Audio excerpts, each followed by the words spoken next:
If they can control your speech, they can control your ideas and the way that you think.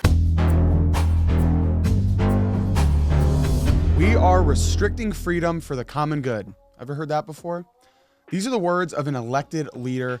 Irish Green Party Senator Pauline OReilly says that her government hate speech bill is about restricting freedom and censoring views on gender identity if those views create discomfort. The bill that she's talking about that we're gonna watch here in a second is from 2022, but I still think it's very relevant because what she's talking about and the restrictions that we're seeing on free speech are happening all around the world. They're certainly happening here in America. But before we get into this video, I just want to remind you guys to hit that subscribe button. Make sure to like this video. Make sure to comment down below. All that good stuff really helps the algorithm, so make sure to go do that. All law, all legislation is about the restriction of freedom. That's exactly what we're doing here, is we are restricting freedom, but we're doing it for the common good.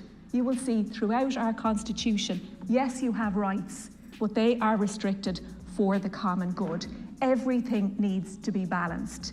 And if your views on other people's identities go to make their lives unsafe, insecure, and cause them such deep discomfort that they cannot live in peace, then I believe that it is our job as legislators to restrict those freedoms for the common good. Scary stuff. Before we even dive into the bill that she's talking about, let's break down what she said in the beginning about all laws being a form of restriction. She's actually right?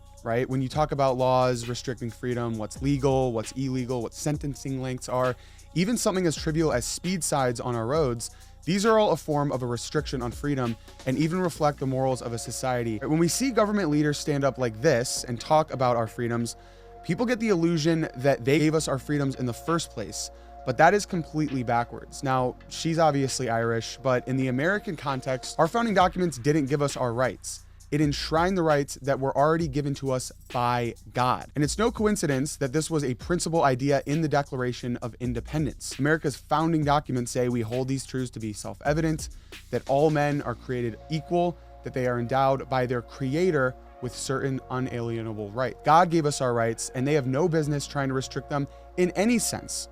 Our rights come from God, not the government. So when you see leaders talking like this about restricting something as important as free speech, and if they can control your speech, they can control your ideas and the way that you think. Let's get into the actual bill. It says, bill entitled an act to amend the law relating to the prohibition of incitement to violence or hatred against a person or a group of persons on account of a certain characteristics of the person or group or persons, and to provide for an offense of condoning, denying, or grossly trivializing genocide, war crimes, crimes against humanity, and crimes against peace. Obviously, nobody is condoning saying horrible things online or in the public, but Mike Cernovich on Twitter, go check him out. He said it best.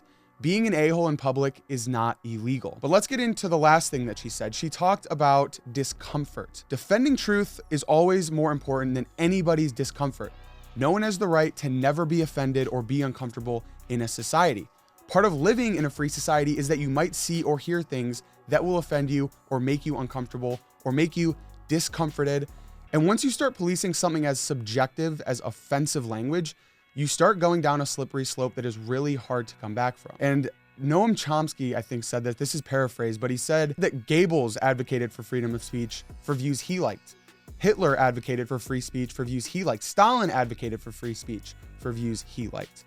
True advocacy for free speech means supporting it even from perspectives you may vehemently disagree with. And without this commitment, you cannot genuinely champion the principle of free speech. We are now at a point where free speech is trying to be restricted into things that people find subjectively offensive. And that's why at the beginning I talked about where our freedoms come from, because it really does come from an objective place. It comes from God. And once you start losing that in a society, everything ultimately and necessarily devolves into subjective morality, right? You can argue what is offensive, what isn't offensive. And that's why when they start putting in subjective words like this into laws, it becomes a slippery slope, and anything that you can say can get you put in jail. And that's exactly why people in power, like these government leaders, want to do that. Because once it's subjective, that they can put you in jail for anything that you say, anything that goes against their narrative and their message. And it's really scary stuff. We're starting to see it here in America. I hope it doesn't take over the West. Let me know what you guys think. As always, make sure to share this video, give it a like, subscribe, and I'll see you guys in the next video real soon.